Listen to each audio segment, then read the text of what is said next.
सची, एक सवाल है कि जब अलग अलग घटना मनुष्य यंत्र के साथ होती है या सामने आती है, उस घटनाओं के साथ भी सत्य पर कैसे फोकस रखा जाए या सत्य को कैसे समझ में जाए, या जो तेजगु शशि इशारा कर रहे हैं, जो अव्यक्त का तेजगु शशि इशारा कर रहे हैं, उस अव्यक्त की अवस्था में कैसे टिक पाए या उस अव्यक्त की अवस्था में कैसे रह पाए तेजगु शशि, इसलिए ज़रा थोड़ा मार्गदर्शन चाहिए। हाँ, अलग अलग घटनाओं में मन सोचता है कि कुछ घटनाओं में ही हम स्वयं को जानते हुए जी पाएंगे, अलग अलग घटनाओं में नहीं जी पाएंगे। तो ये विचार जो है, इसको नए विचार के साथ बदलो कि अलग अलग विभिन्न परिस्थितियाँ आपके लिए उसी तरह चुनौती हैं जैसे एक गायक के साथ स्टेज पर उसको चुनौती दी जाती है कि तुम जब माइक पर गाओगे ना, तो तुम्हारे ऊपर हम बारिश करने वाले हैं, तो तुमको फिर भी गाते रहना है, शुरू में गाते रहना है। तुम गाते रहो और आपके साथ आपके आजू बाजू में कुछ लोग बातें करने वाले हैं, मगर तुमको अपना गीत गाते रहना है। एक परिस्थिति निर्माण की जाती है, तो वे लोग क्या करते हैं, उसका रियाज करते हैं। रियाज, बड़े से बड़ा गायक भी होता है ना, वो रियाज बंद नहीं करता है, वो रियाज जारी रखता है। तो वो उस घटना को चुनौती करके लेता है या हायर अभिव्यक्ति करके लेता है।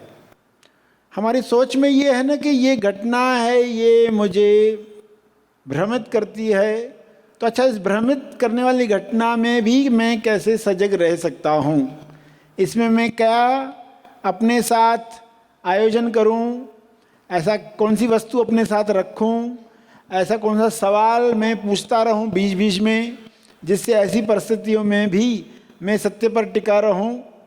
तो ये चुनौती आनंद के लिए है, ये आपके माइंड में होना चाहिए। खिलाड़ी जैसे टफ से टफ सिचुएशन में डिसाइड करता है कि ये वर्ल्ड रिकॉर्ड बनाना है, तो वो रियाज में लग जाता है, वो रोते नहीं रहता है। अब उसको मालूम है मुझे रियाज करते रहना है। तो एक अवस्था तो आ चुकी है, अब इस अवस्था में रियाज कैसे ज़्यादा से ज़्यादा समय हो पाए, उसके लिए कुछ हैबिट्स अच्छी डालनी है अपने आप में, और कुछ घटनाओं में गुजरने के बाद फिर अपने साथ बैठ के मनन करना है कि अच्छा, इसी घटना में क्या और हो सकता था और किस तरीके से इसको एंजॉय किया जा सकता था। मैंने अच्छे से इसको भुगता मगर आनंद नहीं लिया, तो आनंद भी लेते हुए ये कैसे बिताया जा सकता है समय। तो ऐसे करके हर घटना के बाद मनन करके फिर आप देखोगे कि धीरे धीरे हमारे अंदर की पुरानी पिक्चर्स है ना, जिसमें हम नहीं कर पाते हैं, वो सब डिलीट होते जाएगी और चेतनता में नया विचार जाएगा कि रियाज के साथ ये संभव है और ये आसान है। ये चेतनता में विचार जब तक पहुंचेगा नहीं ना, तब तक लगेगा थोड़ा डिफिकल्ट जा रहा है, नहीं हो पा रहा है। तो इस विचार को भी अपनी चेतनता में डालो ताकि वे हकीकत का रूप लेकर आपके सामने खड़ी हो जाए। तो इस तरह हर एंगल से रियाज भी करो, नया विचार भी दो। जहाँ मन पुराने विचार को दोहराए, उसको कहो कि नहीं, वो समय गया, अब नया समय आया है। इस तरह खुद को तैयार करते रहो। Yes, have it. Sir Shri द्वारा दिया गया यह संदेश तेज ज्ञान का केवल परिचय मात्र है। तेज ज्ञान नहीं, तेज ज्ञान सर श्री महा आसमानी परम ज्ञान शिविर में प्रदान करते हैं। इसका असली आनंद आप शिविर में भाग लेकर ले सकते हैं। यह शिविर आप ऑनलाइन भी कर सकते हैं। अधिक जानकारी के लिए संपर्क करें।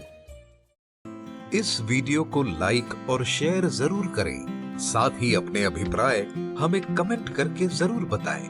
हैप्पी थॉट्स तेज ज्ञान और सर श्री तेज ज्ञान चैनल को आज ही सब्सक्राइब करें और लेटेस्ट अपडेट्स सबसे पहले पाने के लिए बेल आइकन को दबाएं। धन्यवाद।